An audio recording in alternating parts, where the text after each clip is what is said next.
প্রতিটা প্রবাসী জানে প্রবাস জীবন কতটা কষ্টকর। দেশের মানুষ যদি একবার বুঝতো যে প্রবাসে এত কষ্ট, তাহলে জীবনেও কোনদিন প্রবাসে আসার কথা মুখেও নিত না। দেশ থেকে সবাই প্রবাসে আসার জন্য পাগল হয়ে যায়, একবার আসার পরে বুঝতে পারে আসলে প্রবাস জীবনটা আসলে কি। আমি নিজে 4 বছর বিদেশ করি, আমি রেস্টুরেন্টের লাইনে আছি। আমার ঈদের দিনও কোনো ছুটি থাকে না।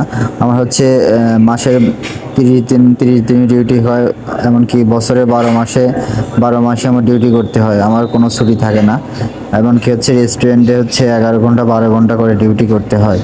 আর এখন আমার মাথায় দেখতেছেন ক্যাপ, তারপরে সানগ্লাস, এমনকি মাস্ক। এটা কিন্তু আমি স্টাইলের জন্য পরি নাই, এটা সৌদি আরবে প্রচণ্ড পরিমাণে রোদ আর গরমের জন্য বাঁচার জন্য এটা পরছি মাথায়। ক্যাপ আর সানগ্লাস মাস্ক পরে যাচ্ছি, কারণ এত পরিমাণ রোদ, মানে মুখ টুক একদম পুড়ে যায়।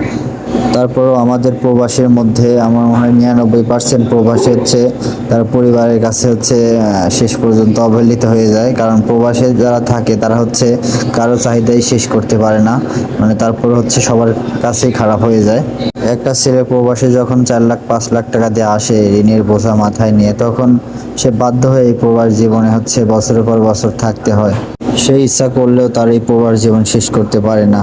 আর একটা জিনিস আমি সবার উদ্দেশ্য মেসেজ করতে চাই, সেটা যারা বাংলাদেশে 20,000 25,000 টাকা ইনকাম করতে পারে, এমনকি কোনো চাকরি করে, তাদের প্রবাসে আসা একদম লস। মানে সে প্রবাসে আসার পরে সে বুঝতে পারবে যে জীবনে কত একটা বড় ভুল করছে। আর যারা বাংলাদেশে কোনো কিছু করতে পারে না, বেকার, আমার মনে হয় তারা প্রবাসে আসা উচিত। আর একটা জিনিস সমস্যা বাংলাদেশে ব্যবসা করার জন্য কেউ কোনো সময় টাকা দিয়ে হেল্প করবে না, কিন্তু প্রবাসে আসার জন্য আপনি বললে পরে টাকা আপনার ভূতে টাকা দিয়ে যায়। তো সবাই ভালো থাকবেন।